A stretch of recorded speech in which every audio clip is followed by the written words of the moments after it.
So let us try to do now some slicing for our data. Let us try to slice now for our data.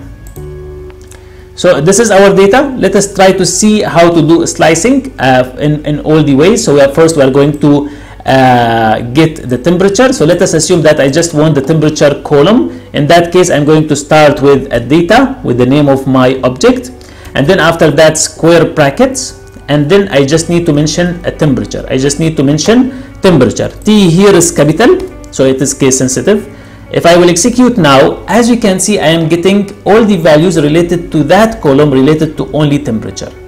And if I want to get for multiple columns, as we said before, we need to pass it as a nested list. So for example, we can just have temperature, and then after that humidity. Let me see the name, and in this case I'm going to get now the data of those two columns. So as you can see, I'm getting the data for the temperature, also I'm getting the data for the humidity. So this is how to do slicing for single and multiple column. Now we are going to see how to do slicing for the rows. So let us assume that I just need from the row number 5, so that means here the index is 4 until 10 until 10.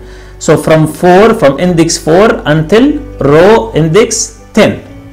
So in this case, what we will do is we are going to write 4 until 11. Why? Because if I want 10, if I will just write 10, it will end up by 9. So this is actually why I need to add it with 1. So 10 means I will go with 11. Let us extract and see. So as you can see, it is returning all the columns, but from this row, which is of index 4, to this row, which is of index of 10, and that was my objective. That was my objective.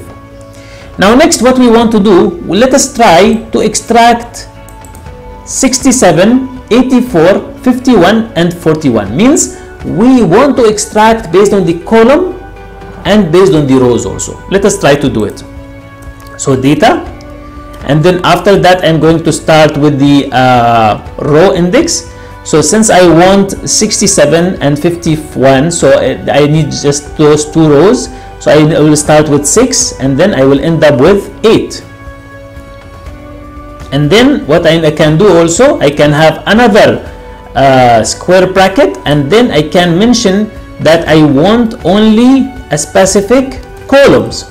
So the first column is going to be humidity, and the second column is going to be the power. So now let us see what will happen. And as you can see, since I have actually started by the row index and then the column index, so it has shown me only the columns which I want and only the rows which I want. So it has shown me only 4 values, and these were the values which I wanted from the beginning. And now we are going to see how to use the second method. How to use now the second method. We are going to see how to use iLock. So to use iLock, let us assume that I want to do the same using iLock. I'm going to show you an example.